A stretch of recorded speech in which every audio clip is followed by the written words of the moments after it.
Hi there maple fans, and today I'm going to be talking about the relative merits of keeping maples in pots or planting them out in the ground. I'll also be talking about how you might do this and indeed when this would be appropriate. So here we have two orange streams that I've just put side by side for you. One has been in a pot for its entire life, that's about 4 years, and the other was planted in the ground about 2 years ago. So I think it's interesting to compare the two together. And the one in the ground there has really sort of thick trunks. It's done extremely well. And just note a really important fact that the roots of Japanese maples are absolutely not invasive. So what does that mean? It simply means that you can plant them anywhere near a house, a property, and they will do no harm whatsoever. In fact, as I'll come to later, if you put them in a sort of smaller space, the tree will kind of adapt to that size space. So in a sense, I think we tend to think of trees as being either perhaps a great big tree planted in the ground or a bonsai at the other extreme.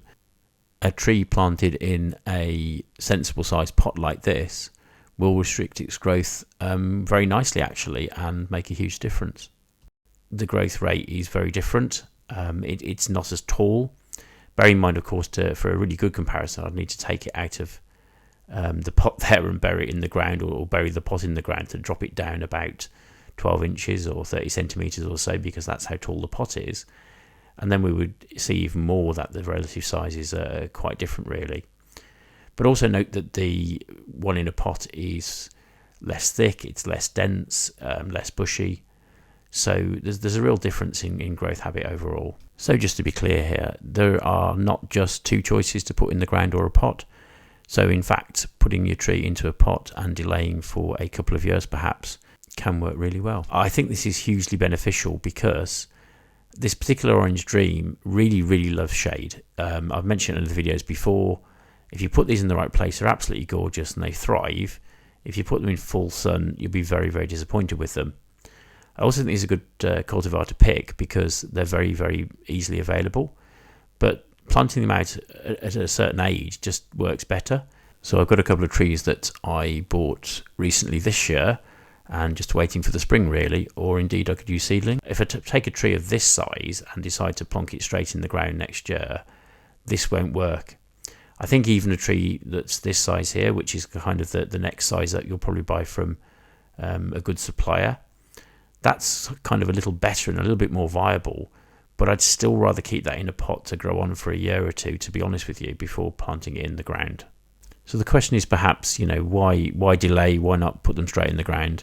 For me, there are several reasons. One, because I need to get to know the tree. As I've mentioned, Orange Dream, I now understand where it likes to be, have put it in the wrong position in a pot before now, and it suffered for it.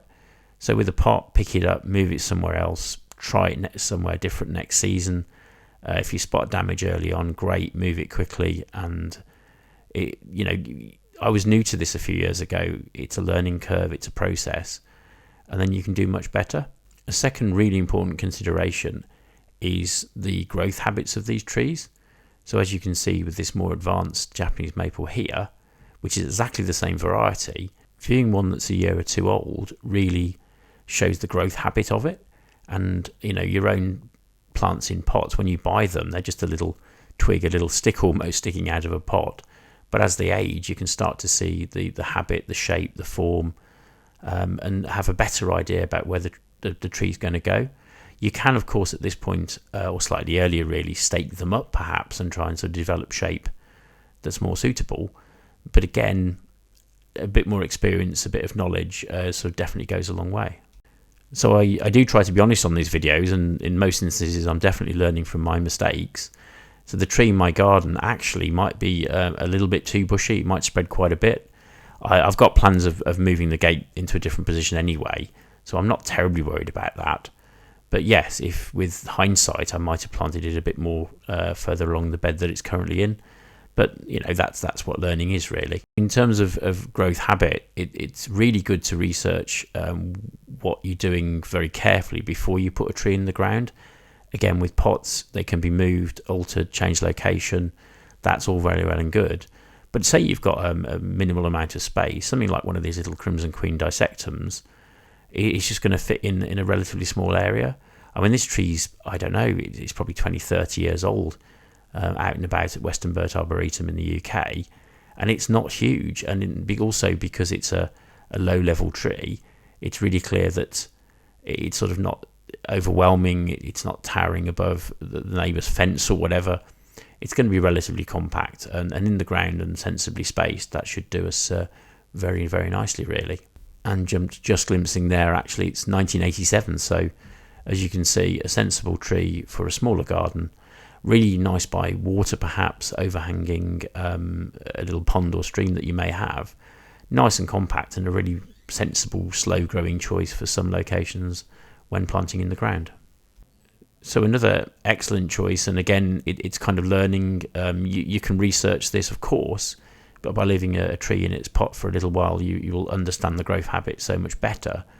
As you can see this in this Twombler's Red Sentinel, it's relatively rare shape-wise for maples, but this one grows in an amazing column shape. So again, a sensible choice to put in the ground. And in fact, I do plan to put this into the bed in the ground next year. So that might be one to watch out for. Which again brings me on to another point where if I'm going to put this in the ground, it wouldn't be now. It's actually December in the UK. This is a shot from earlier in the year. But I really want to plant these out probably in about March when they're in their growing phase. The reason is that I want them to be out. I want the roots to grow out and spread and do really well, and not kind of just sit there in a hole that I've dug in the middle of winter sort of thing, let alone it being quite hard on my back and a shovel sort of in the frozen ground. But nonetheless, I think it's very important to time when you plant these out correctly. So hopefully we'll see that video next spring. And just to say that what Japanese maples really, really hate, which I've been told and I've discovered a lot this year, is having wet feet, as they say in the trade, or in other words, sort of really boggy, soggy roots. So good drainage is really important. So a hole that's considerably bigger than the root ball, filled with some compost, layered at the bottom with some rocks or something like that to give it some great drainage. At least while it gets established, it means that the smaller tree is going to do a lot better, and it gives it a chance not to get too waterlogged. And just as note as well that I have soil that has a high clay content, so it's really a good idea if you're not, say it's a new property or not used to the soil that's around your area, have a dig, have a look. Within a very, very short space of time, you're into very, very solid clay, which actually is fine for maples. Clay's full of nutrients and is probably why the ones alongside my house have done really, really well. But it does hold water. So it's a good idea to sort of dig a little hole, chuck some water in it, and just see how long it takes to drain off. And based on that information, if it drains quite quickly, it would feel sort of a bit safer. But if the water stays in there for absolutely ages, then we know we've got a bit of a problem, so we need to dig a much deeper hole and fill it with some really good drainage material. So just going back to the point about when is the right time to plant your trees and take them from pots into the garden, I have in fact, being absolutely honest, and I do always try to be honest, planted a tree further down the actual border here, and it died. I think it just drowned basically. Whereas a more established tree that's, 4 or 5 years old, because it's got a much bigger root system and planted at the end of March when it's leafing out, those roots are in a great position to actually absorb that water out of the clay and take up those nutrients, as well as reduce the water content around the root ball. And that's going to make a huge difference to the survival chance of that tree, really. Being honest about it as well, at the end of the first year, if a tree survived that long, it should have got its feet down, as they say in the trade. It should have established a really good root system.